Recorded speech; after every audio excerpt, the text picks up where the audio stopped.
And we have a special disclaimer from PetPartners. For terms and conditions, visit www.petpartners.com/sample-policies. Products are underwritten by Independence American Insurance Company, NAIC 26581, and produced by PetPartners Inc., NPN number 7612549, CA license 0F27261, PPI Pet Insurance Agency Inc.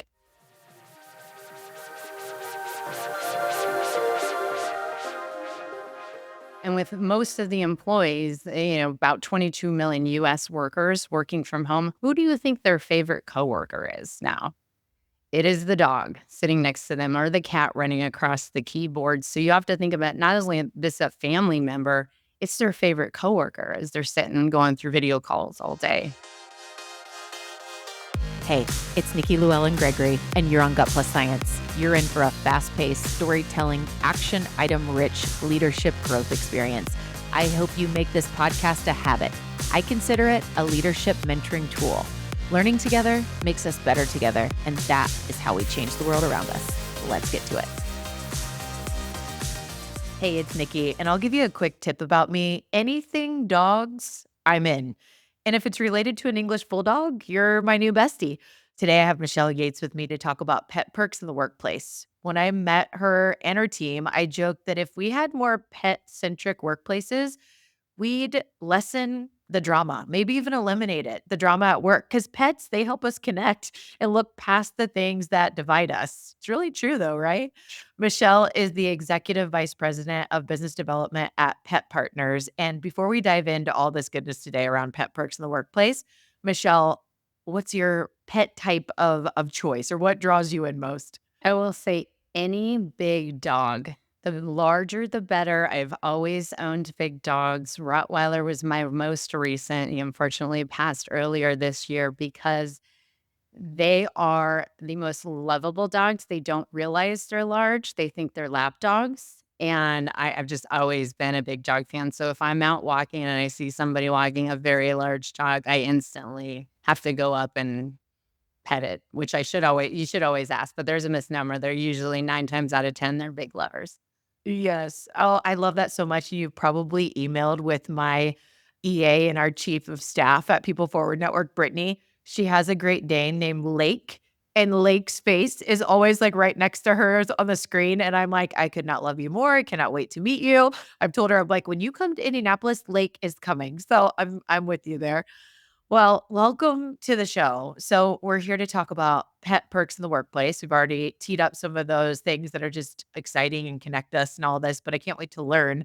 I'm curious why this topic of pets at work is important to you personally. Yeah, so I've been in the insurance industry for most of my career, and a good chunk of that has been around distributing and selling and building sales teams around pets centric products and services. And I will say, out of all the distribution models that I've managed, my most favorite is the employer benefits channel, which we're currently managing today. And the reason why I think about our ability to go out and work with HR professionals and have an impact on a more positive corporate culture for companies that we don't even work for.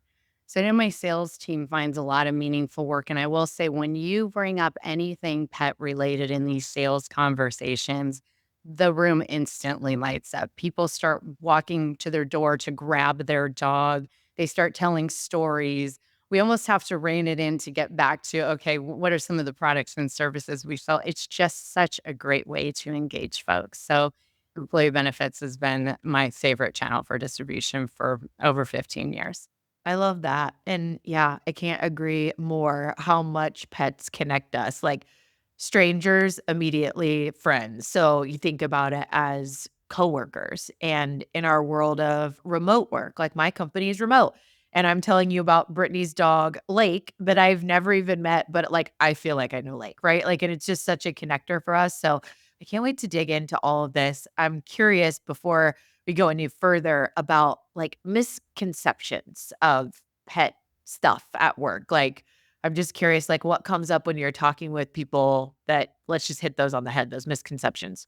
Yeah. So when people start throwing around things like pet friendly, I can literally hear an audible sigh from the HR professional, the CEO, because they're instantly thinking pet friendly offices, allowing pets into the office. And I think back to, I don't know if you remember that old movie, Ace Ventura, Pet Detective, where he opens his apartment door and there's dogs and there's birds and there's lizards and everything flying around. And I think that's what they view as a pet friendly workplace, when in reality, there are so many different ways that you can show your employees that you're pet friendly without actually allowing the dogs or cats or whatever into the office. Well, I can't wait to learn about all of these different ways that you've built programs that lean into pet centric opportunities and pet perks and things. Before we do that, I know we've already touched on the power of pets, like connecting us and building relationships.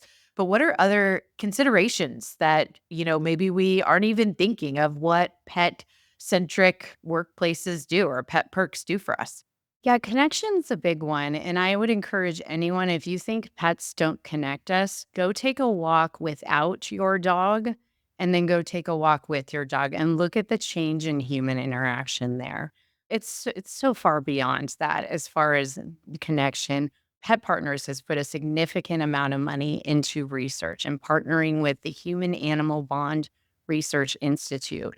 And there are some compelling statistics around overall employee health, employee mental wellness, employee engagement, employee overall satisfaction with their workforce. When the employer is cognizant, appreciates, and recognizes the importance that pets play in their employees' lives. And it's been an evolution. We have a slide on one of our sales decks where we're trying to bring employers along about the bond has become very intimate and very significant. And these employees are looking at their pets as furry dependents. And the slide goes something like from the barn to the backyard to the bed. Our pets are now sleeping with us. We have to care for them. And over 60% of the workforce owns a pet. Employers that are taking notice and introducing pet friendly perks, that's a mouthful, into the workplace are noticing the engagement levels, the culture of the community, the health of their employees, less absenteeism. The list goes on all the positive benefits of having a pet friendly workplace. And I'm sure that we'll continue to get into more examples, but one extreme one that comes to mind, and I said as I opened up, I'm like, dog lover here. So you can imagine this story that I'm about to share with you, like how it hit me, like it made me angry. I have a friend who had, I want to say her dog was 13 years old when it passed away. And there was no room from her employer for time off when that pet passed, and I could not even understand. Just I remember being angry about this for a while for her, but just not understanding. I'm like, "Okay, is this leader heartless? Like, what," they're just not coming from this come from of like, "This is a family member," but I guess sometimes people that don't have pets might not see that, and so I'm just curious when it comes to, like, pet perks, how often you're seeing that pets are viewed as family members. Like they should be, right? They're so close to us.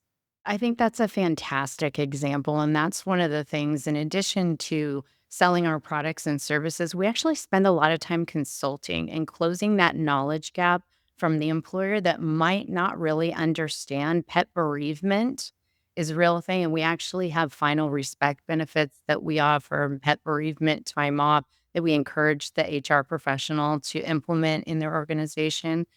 That's where it all starts. It's just really bringing folks along that the pets have evolved, and it is such a critical role to recognize that. And it's interesting, there's some legislation, I can't remember which state floating around about implementing a specific bucket for employees to take pet time off, whether their pet's sick or like you talked about, the bereavement. And they thought they're doing it anyways. They're just using their own sick time, for example. And so let's just recognize that they have to do that. And with most of the employees, about 22 million US workers working from home, who do you think their favorite coworker is now? It is the dog sitting next to them or the cat running across the keyboard. So you have to think about not only this a family member, it's their favorite coworker as they're sitting and going through video calls all day as they work from home. Yeah. And so I know when we talked before, you were sharing that no one plan for an employer is the same. Like they're very customizable on how you can put these plans together that make the most sense for their culture and their needs of their workplace. So, we gave the example of the misconception pet friendly means pets running around everywhere. Now, there are some workplaces where, yes, like you can bring your dog or cat to work. There is that. Are all of them, needing to be that way, that's like the one size fits all? No, right? And then on the bereavement side, like that's a component of, what we do to honor that human when that is happening. What are other examples of things that are pooled into these pet perks packages? Yeah, and I think you hit the nail on the head. You can start small, just even having the conversation, and that's what we do a lot of is the consulting piece. But let's start with like free, little to no cost ideas that we have recommended, and we actually operationalize these over here at Pet Partners. Have a pet working event if you are virtual. Now, again, back to the pets in the office, and we can work through the details and what a pet working event would do. You would invite the employees. You may need to have multiple sessions. And I know some folks, you have large call centers to manage and taking folks off the phone. There are ways to do it. But at its core, you bring the employees together and you encourage them to bring their pets. And you even encourage employees that don't have a pet to join and hear about pets or talk about if they did have a pet in a previous life, what do they enjoy? And then you break these folks out into groups with people that they don't normally work with and their pets, and you equip them with questions about their pet, like what's your pet's office personality?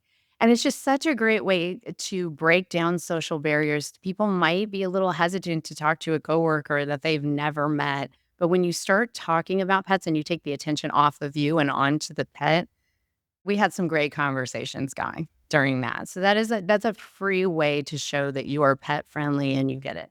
Another way, for example, if you're not able to get everyone together on a Zoom call or multiple Zoom calls, you can offer pet related resources. We have, out of all the assets, we're part of Independence Pet Holding Company. We have a place called petplace.com.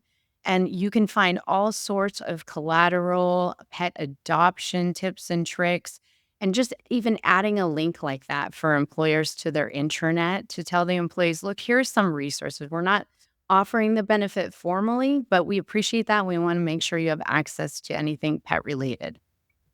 Those are some free examples.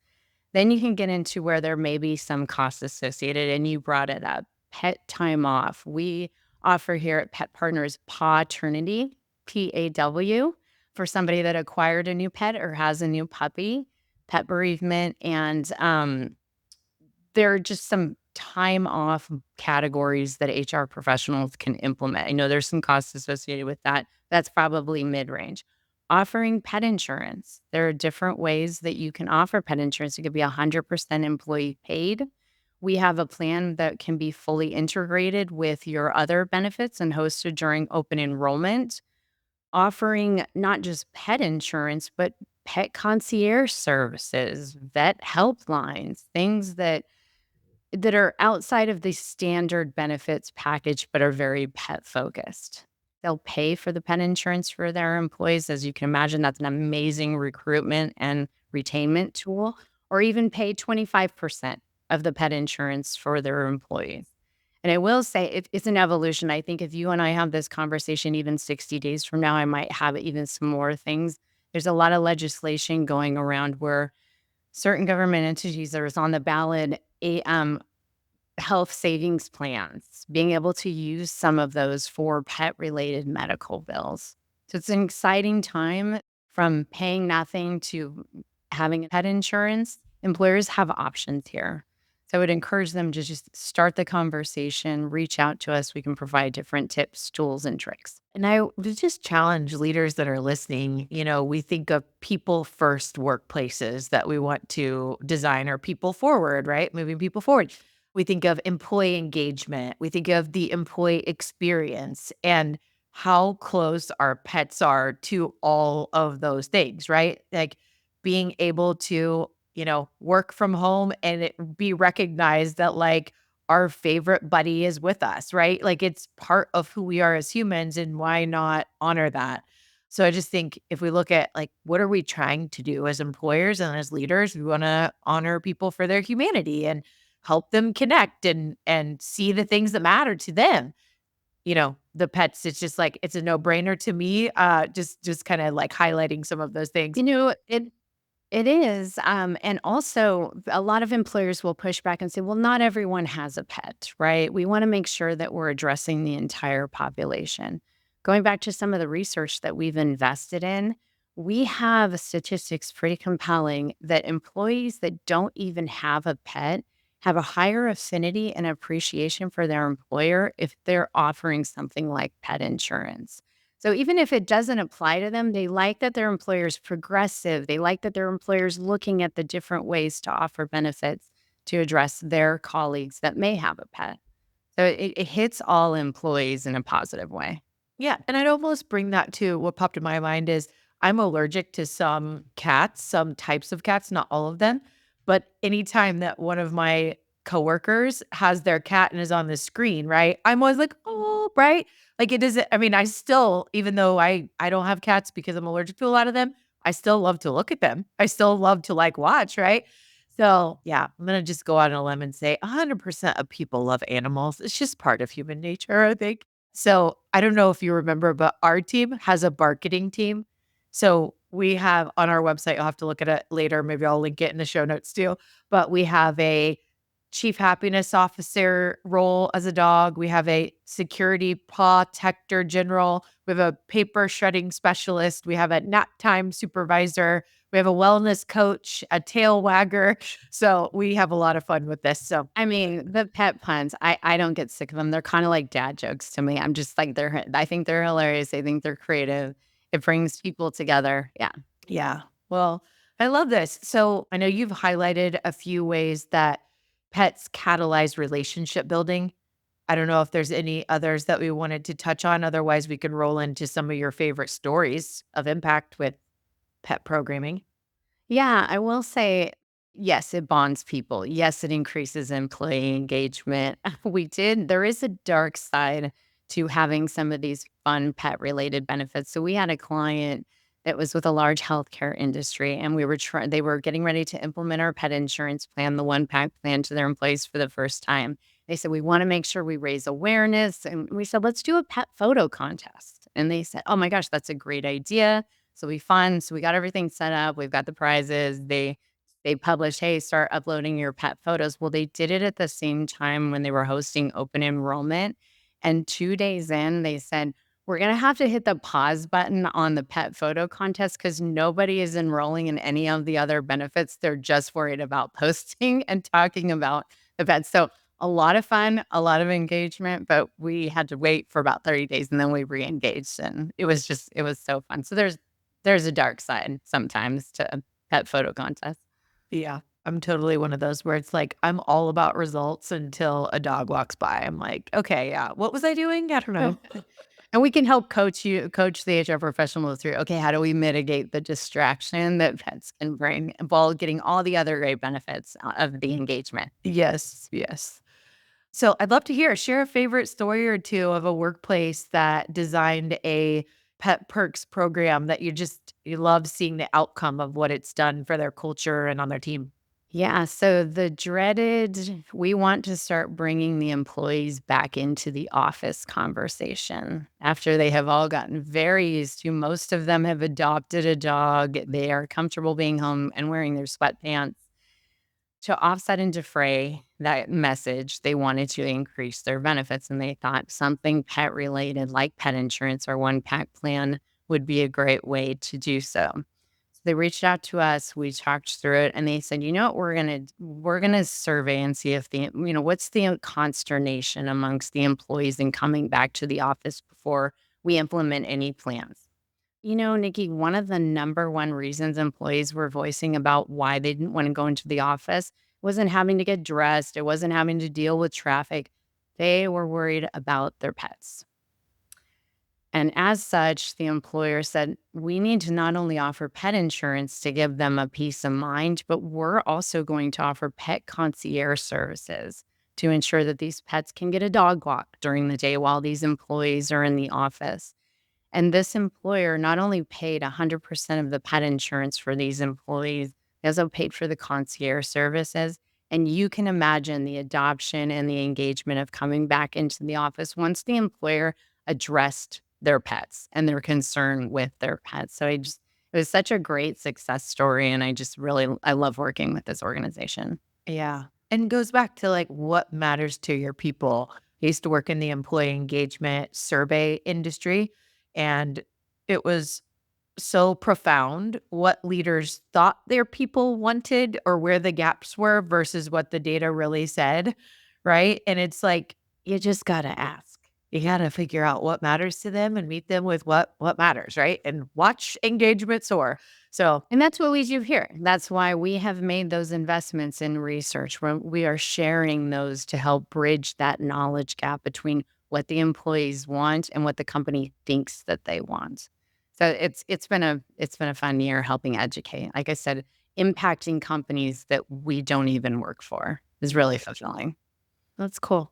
Before we head over to our lightning round to learn a little bit more about the personal side of you, Michelle, what's really that first step if some leader listening wants to take a look at like what could we do? How would we start to even design something around pet perks? What is that next step?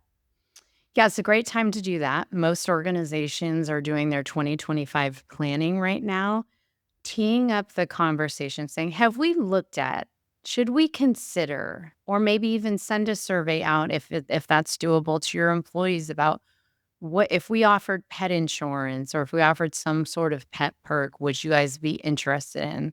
Also, reach out to us. This is what we do. I'm talking a lot about OnePack Plan for pet insurance, but I'm part of a broader ecosystem called the Independence Pet Holding Group.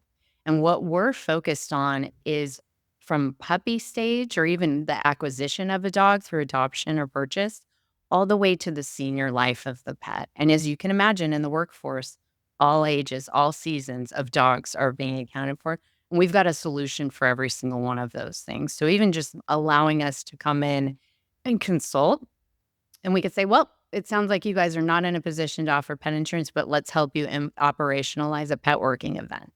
There's just different ways, but you need to leaders, if you're involved in engagement or you're the CEO, you should be looking at some sort of pet related perk to offer in the new year. Yeah, I love that. Yes, I advocate for that for sure.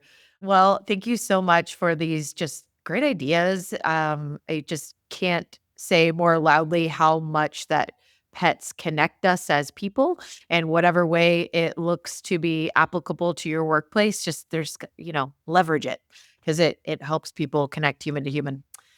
Okay, so Michelle, if you've listened to Gut Plus Science before, we always ask at the kickoff of our lightning round your favorite book of all time, or a favorite recent read, or a book that changed your life to add to our ever growing recommended reading list. What's your book? Yeah, so of all time, it's going to be challenging. I'm an avid reader, probably read about 2 books a week. But one that I had read that recently in the last year, I would say that really stuck with me was The Humor Cliff and talking about how as we age, we have less fun. We engage in less humorous activities, how corporations forget to going back to pets, forget to have fun at work and the importance of having fun. So there are just some great gems and awareness around how can we have fun together? Because if you think about laughter, when you laugh with someone, you connect with someone, hands down. Even if you're laughing on the TV, you haven't even met this person. Laughter also, in addition to pets, connects us pretty significantly. So I just loved the research that they put out around the humor cliff. That's so good. I have not heard of the book, wrote it down. I'm going to check it out. Thank you. So I know we were talking earlier about unique things about you, and the word introvert came up, but you've been in sales your entire life. You're like, this is so tell us a little bit more about that.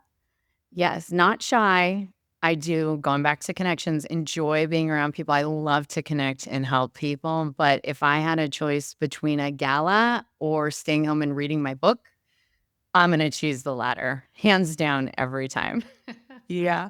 And I think you and I shared a little bit of commonality there. Like, I always have to have that, like, gotta go by myself and recharge or take some self care time. And then I learned this term omnivert. I was like, okay, so I'm like in the middle is somewhere because people would never believe that I am an introvert. They'd a lot of times be like, oh, You're hosting a podcast. right.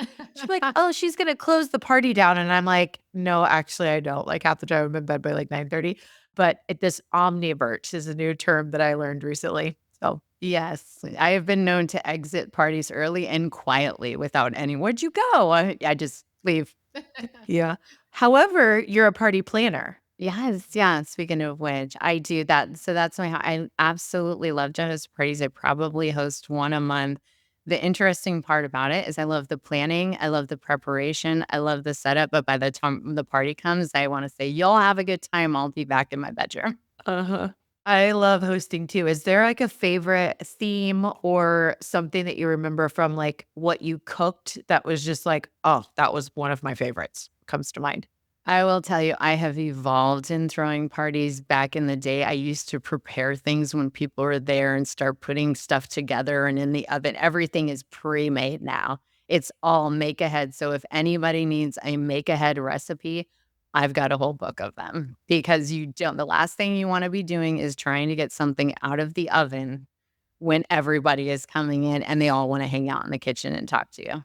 Oh, yeah, and especially, like, that one person that gets there 20 minutes early, and you're, like, waiting to the last second, you're like, "I didn't really think you were coming exactly at 5, let alone 20 minutes before."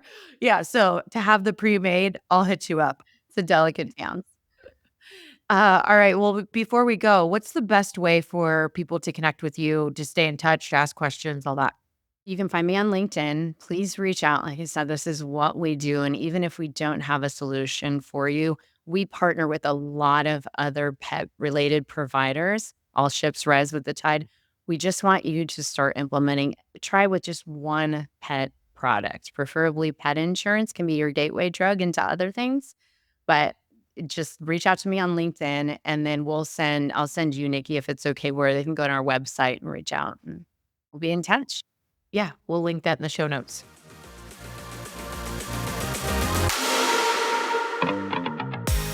Michelle, thank you so much for joining Duck Plus Science. I love this conversation. I am a huge pet lover, particularly dogs. They happen to be my favorite. We all have our favorites, but you inspired a number of ways to think about pet friendly workplaces and how each individual company can create pet perks for their workplace. So, thank you so much for that.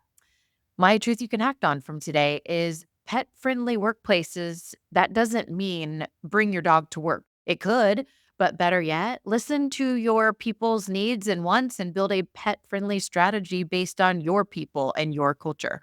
It can be unique to every workplace environment. Number two, pets build relationships easy and naturally. Embrace engagement activities with employees, pets, and bringing those pets into the mix. There's no argument that pets help us humans connect with each other. So, what could you do to build stronger relationships among people, leveraging pets and get them involved? And number three, honor pets as family members and think about your benefits for employees that include their furry family members. It's really important. Story after story about how honoring people and the relationships that they have with their pets and how they engage at work, like just being sensitive to that and honoring, different components that allow them to have the time off they need or be honoring of those pets that are so important to all of us. So we'll see you next time. Thanks, Michelle.